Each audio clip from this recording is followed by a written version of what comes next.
दोस्तों नमस्कार। आज मैं आपके समक्ष फिर हाजिर हूं, आपका दोस्त जगदीश सांकला। और आज मैं ये बात करने के लिए हाजिर हूं कि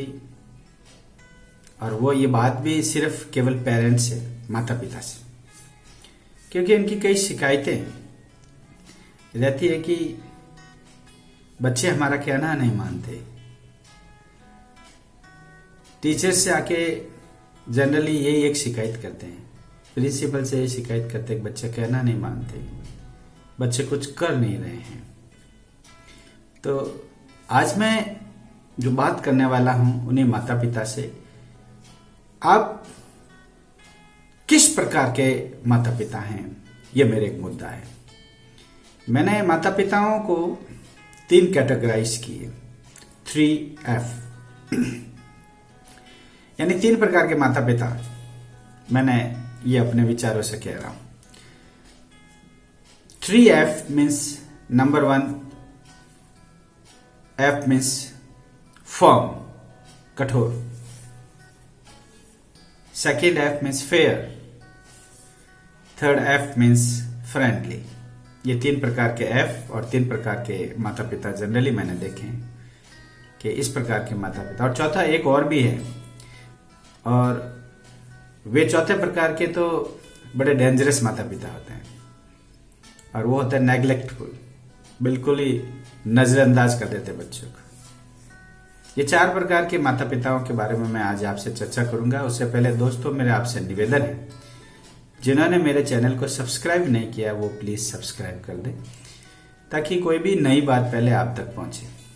मेरा उद्देश्य ये रहता है कि मैं हर एक मुद्दे पर आपसे बात करूं और वो बात आपके दिल तक पहुंचे, और आपको अच्छी लगे तो जरूर ग्रुप में फॉरवर्ड करें, अपने दोस्तों को भी फॉरवर्ड करें, ताकि हो सकता है ये बात किसी और के लिए भी काम आ जाए।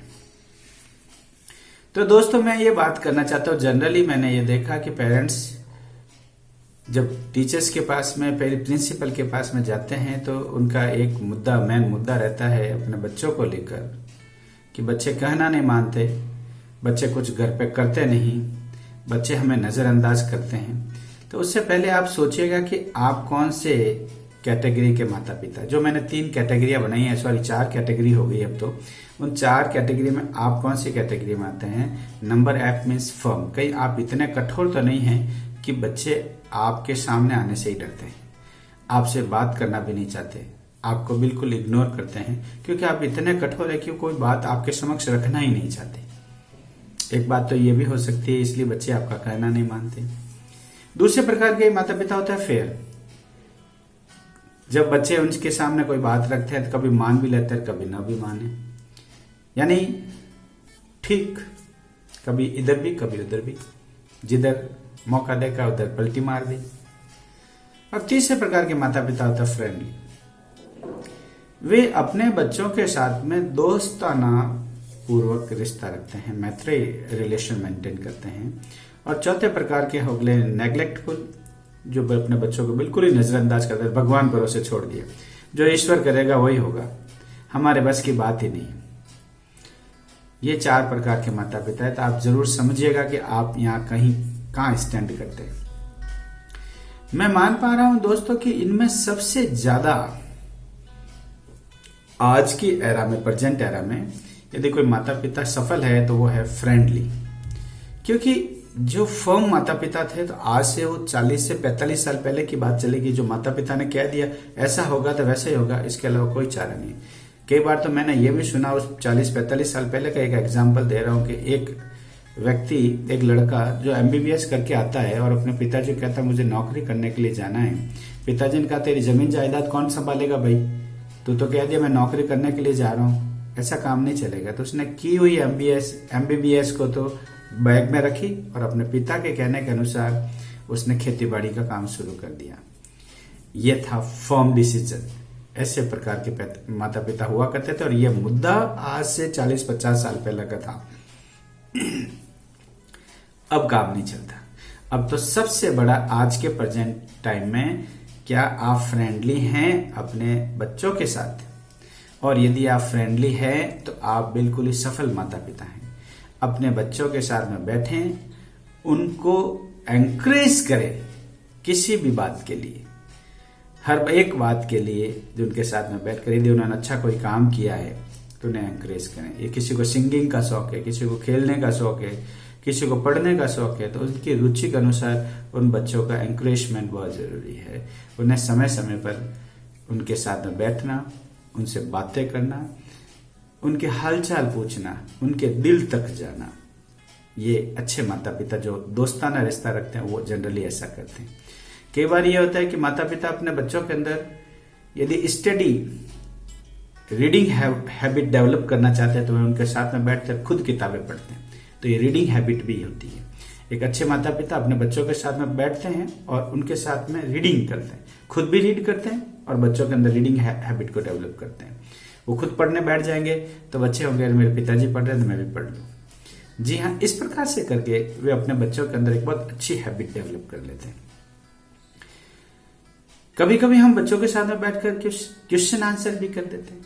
Q&A फॉर्मूला बहुत अच्छा इंपॉर्टेंट है, फॉर्मूला है आज के टाइम में। Q&A से आप कई प्रकार की बातें बच्चों के अंदर से जान सकते हैं। जैसे बच्चा घर पे आया, क्या बात है बेटा, आ गया, आज स्कूल में क्या हो रहा था, या आपने क्वेश्चन पूछा, बच्चों को जवाब देना ही पड़ेगा। क्या आज आपके मैथमेटिक्स के टीचर ने क्या करा है बेटा, या आपने क्वेश्चन पुटअप किया, उसको जवाब देना ही पड़ेगा। तो Q&A फॉर्मूला बहुत जरूरी है। बच्चों के साथ में बतियाने के लिए ये इस फॉर्मूले का इस्तेमाल किया जा सकता है ताकि हम बच्चों के साथ में उनके दिल में छुपी हुई बात को हम जान सकते हैं। चलो बताओ बेटा, आपके अच्छे फ्रेंड कौन कौन से हैं, तो अच्छे फ्रेंड के नाम भी बताएंगे। चलो ऐसे कौन से फ्रेंड है जो आपको अच्छे नहीं लगते, तो क्यों नहीं लगते, ये भी एक तरीका हो सकता है। आप इसके माध्यम से बच्चों के अंदर छुपी हुई बातों को बाहर निकाल सकते हैं। समय निकाल के बच्चों के साथ में खेलना भी जरूरी होता है। कोई न कोई दिन आपको अपने बच्चों के साथ में देना ही पड़ेगा, जिसमें आप कुछ समय निकाल के आप अपने बच्चों के साथ में बैठें और उनसे बतियाएं, उनके साथ में खेलें। ये फ्रेंडली माता पिता करते हैं। फ्रेंडली माता पिता बच्चों के साथ में बैठने के बाद में उन्हें मितव्ययिता के बारे में भी बताएं, जिसको बजट बनाना भी कह सकते हैं। मितव्ययिता के बारे में भी चर्चा करें, कहाँ पैसा खर्च करना, कहाँ नहीं करना, किस पैसे की कितनी इंपॉर्टेंस है, जरूरत है, वो बच्चों के साथ में हम जरूरत पड़ने पर शेयर कर सकते हैं। इस प्रकार से आप अपने बच्चों को बहुत अच्छे तरीके से हैंडल कर सकते हैं, उनमें बहुत अच्छी आदतें डेवलप कर सकते हैं। मेरा सभी माता पिताओं से कहना है कि आप अपने बच्चों के साथ में दोस्ताना रिश्ता रखें। और चौथे प्रकार के माता पिता कभी नहीं बने, जिसको कहते हैं हथियार डाल देना, नजरअंदाज करना बच्चों को। आप हताश नहीं हो, क्योंकि मैंने ये देखा है कि जो दिल से हताश हो जाता है वो कभी नहीं जीत सकता। दिल से हताश हुआ कभी नहीं जीत सकता। मैदान में हरा हुआ व्यक्ति कभी भी जीत सकता है, लेकिन दिल से हरा हुआ कभी नहीं जीत सकता। ये बहुत इंपॉर्टेंट बात है दोस्त। बच्चों के सामने हथियार नहीं डालें। आप बच्चों के साथ में प्रयास करें। यदि कोई बच्चा आपको नेग्लेक्ट कर रहा है, नजरअंदाज कर रहा है, तो उसके साथ में बैठ के काउंसलिंग करने की जरूरत है। आखिर में ऐसा क्यों कर रहा है, वो ये जानने की जरूरत है।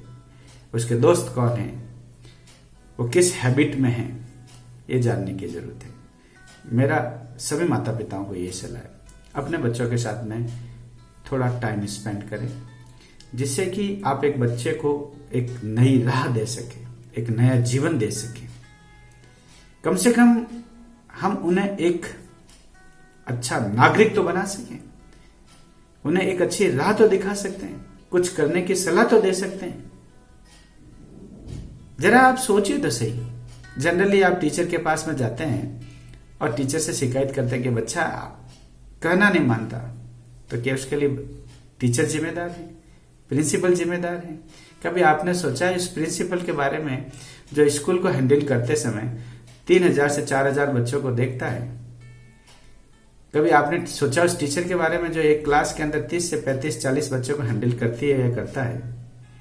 आपके घर में 1 या 2 बच्चे होते हैं जो आपका कहना नहीं मानते, और उनसे आप हताश हो जाते हैं, निराश हो जाते हैं और उन्हें बिल्कुल उनके हाल पे छोड़ देते हैं। आप सोचिए उस प्रिंसिपल के बारे में जो 4000 बच्चों को हैंडल करता है। यदि वो ऐसा करने लग जाए तो कैसे स्कूल चलाएगा।